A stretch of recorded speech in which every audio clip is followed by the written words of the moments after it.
Big SEC guys, and we've got a nice team preview today. Texas A&M, the Aggies, Joe. The biggest cult in the SEC. I never thought that someone would replace Auburn, but they did that in 2012. That 12th man thing, that freaks me out. Oof. Everybody get your, fire your cheerleaders, grab your yell leaders, and let's dive in. Oh, no. Are the yell leaders, is that the worst? Is that the worst tradition in college football? It's pretty bad, man.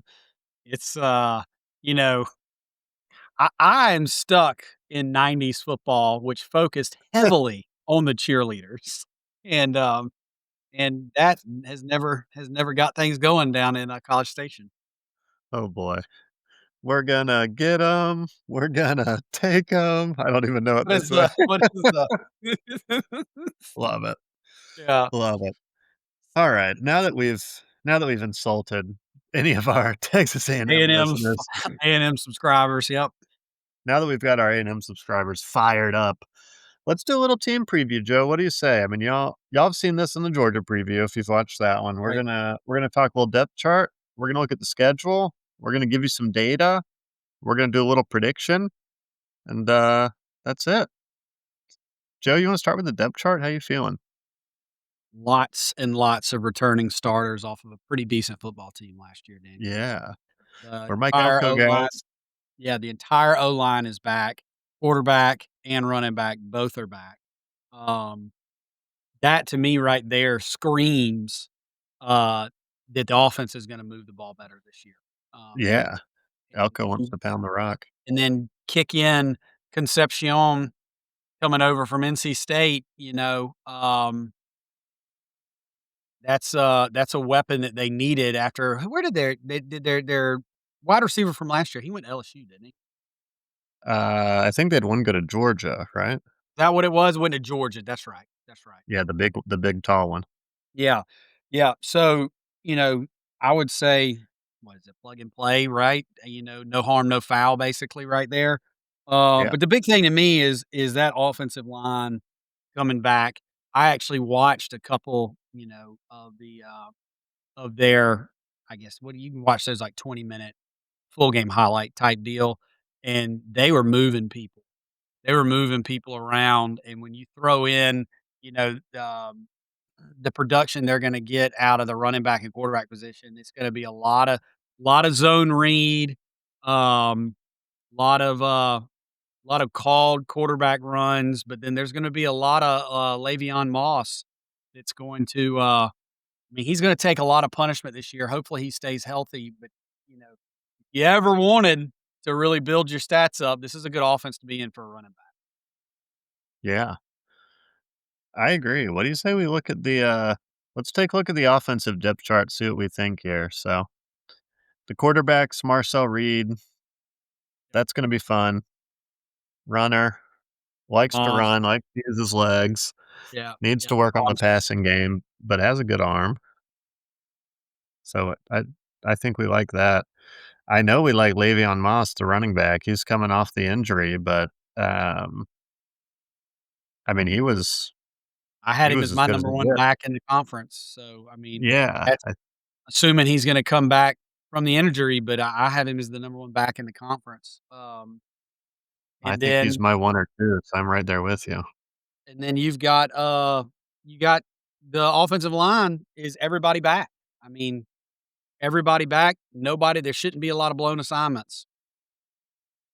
Yep. Yeah, all 5 back on the line, and Elko likes a good sort of bruising physical offensive line, so that's gonna be great, and then He wants his defense to get off the field on 3rd down and his offense to grind out as many 3rd down conversions as possible, you know? yeah, he's a time of possession wizard.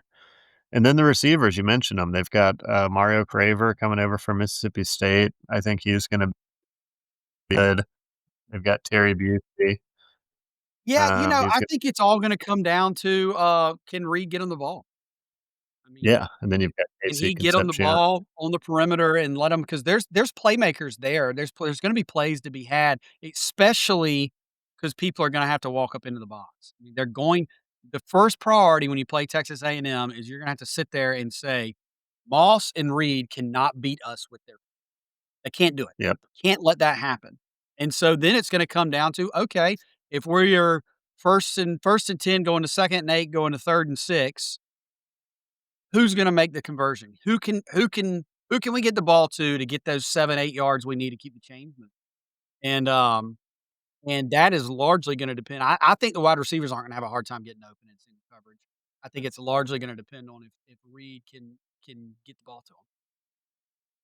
Yep. Yeah, I agree. This is gonna be a team that's running a lot between Reed and Moss, and they're gonna leverage the running game heavily, which Elko likes to do. So can the receivers take advantage? You're right, because you mentioned it. They're going up against the stack box pretty consistently, and they're gonna say, hey, if Marcel Reed's gonna beat us, he's gonna do it with his arm. I will And enjoy watching Texas A&M football this year. oh yeah, This is my kind of football. It should be low scoring for most of their games.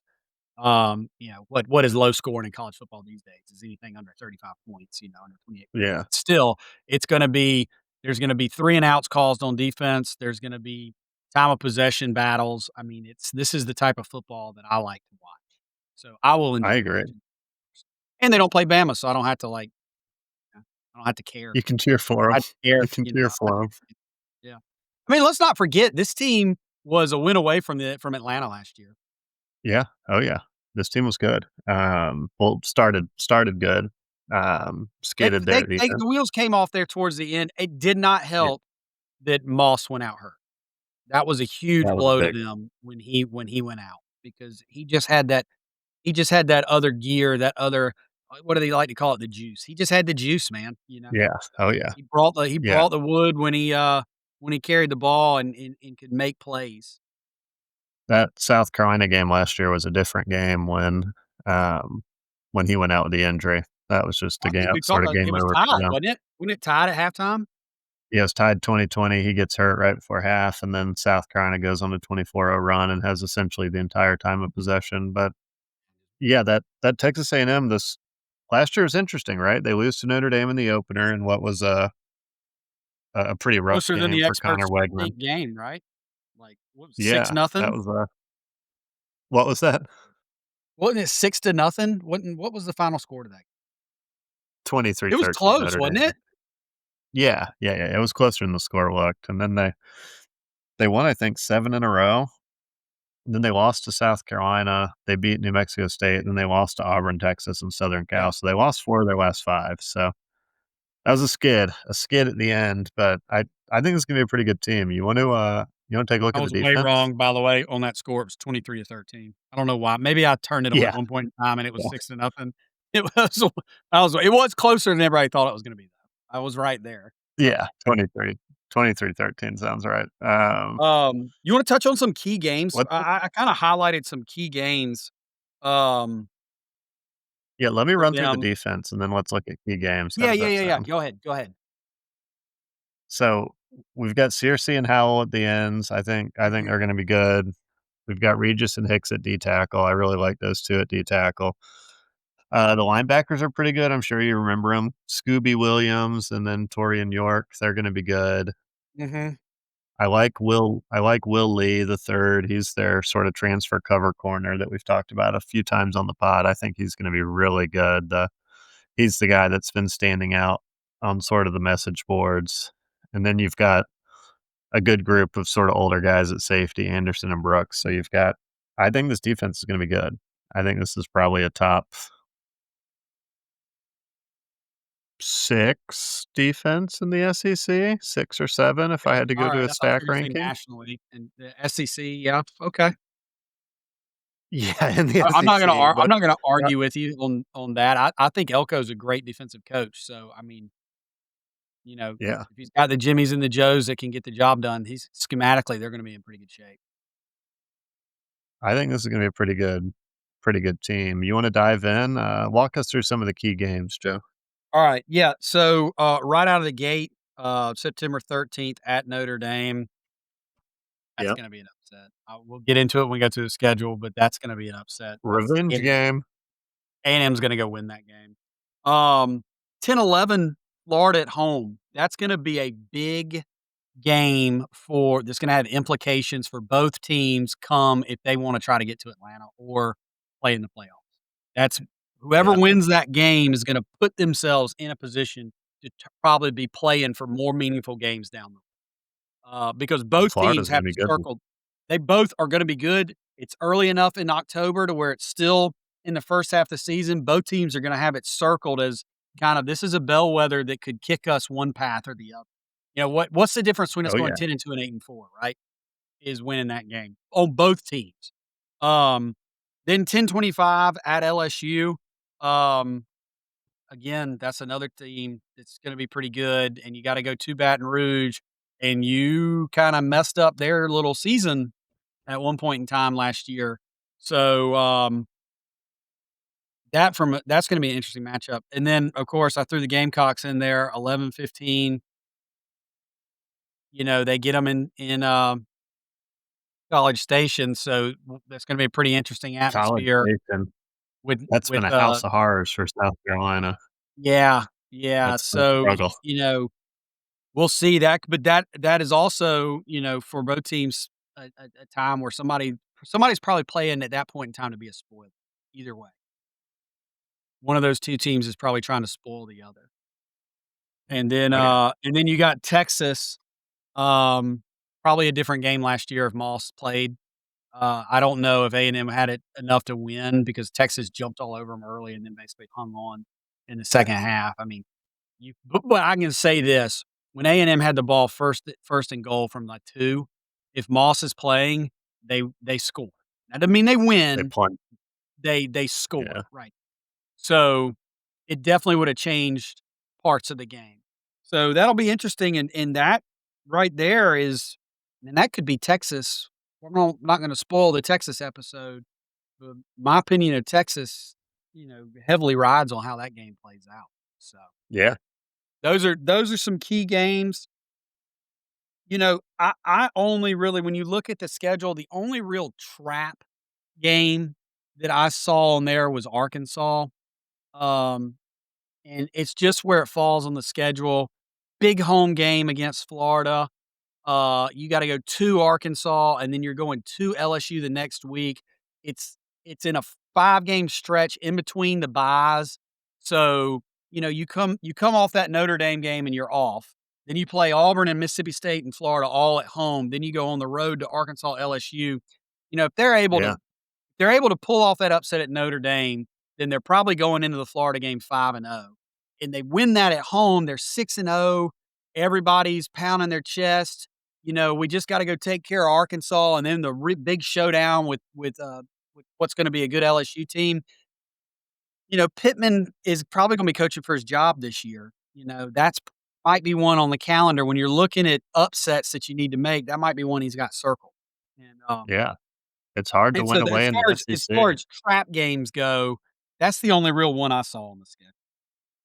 I agree with you. That's a big trap for me too, for the main reason that it's so hard to win away in On the the road in the SEC. SEC, man. It doesn't matter if you're playing Arkansas or Vanderbilt or Mississippi State. I do not care. It is hard to win on the road in the It is SEC. It hard is. to win on the road in the SEC. People will say like, "Oh, this game for so and so is a gimme at whoever." No, it is not. It is not in the SEC. All these teams can play, and you get them at home. That's a tough out. So I like that. You wanna run down the schedule, and we'll do a little 50-50 wins loss and come up with our overall prediction? How does that sound? Let's do it. Let's before we do it, before we go ahead and predict the schedule, let's do our best case, worst case scenario. I've got a best case 10 Oh, and yeah. 2. I've got a best Yeah. case scenario 10 and 2, worst case scenario 7 and 5. Like it. I,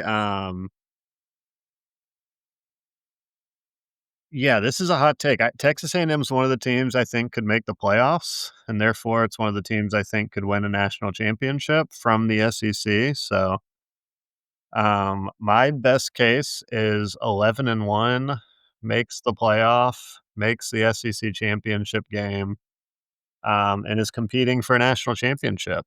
That's my You're gonna best have to walk case. me through you're gonna have to walk me through how they navigate this schedule to get to 11 and 1. This Yeah, schedule yeah. my I think this is gonna be a good team.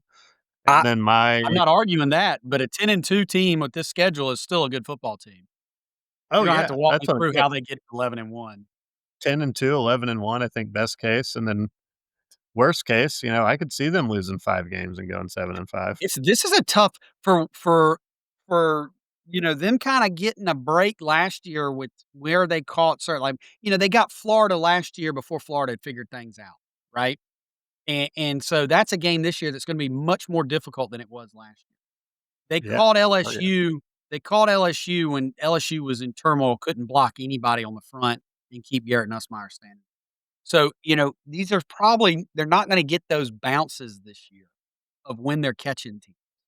But, yeah, let's run through it. Okay, alright, I've got, um, UTSA, I think we're pretty That's a confident that's win. a win. 1-0 Yep, Utah State, pretty confident that's a win. for me. Are they going to Notre Dame and winning?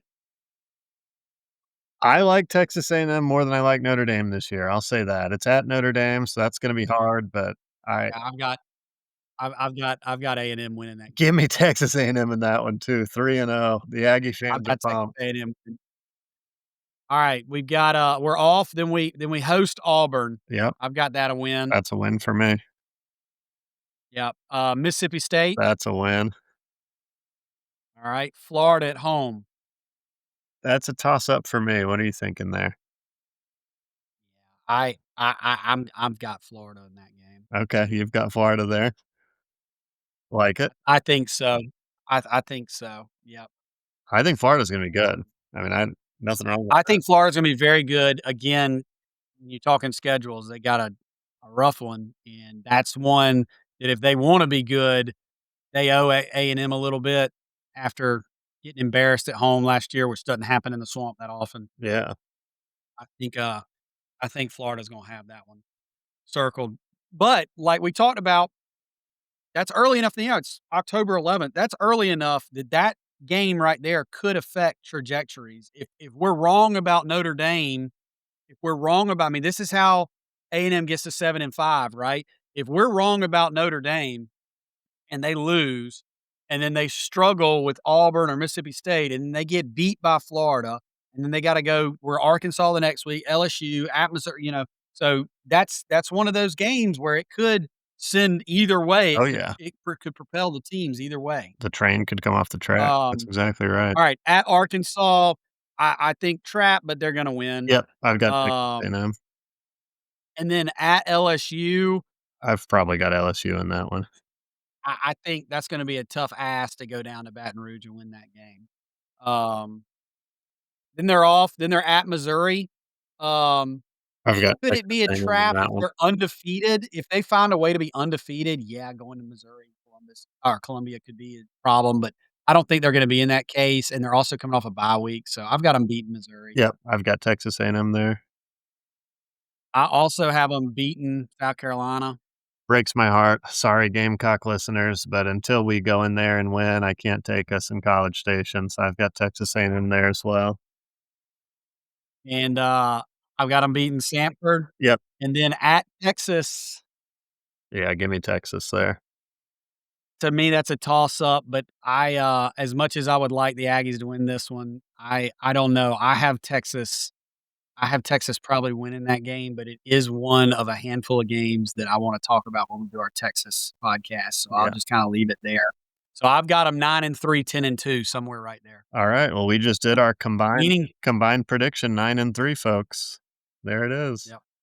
And that's probably just outside the playoff, unfortunately. It's hanging around.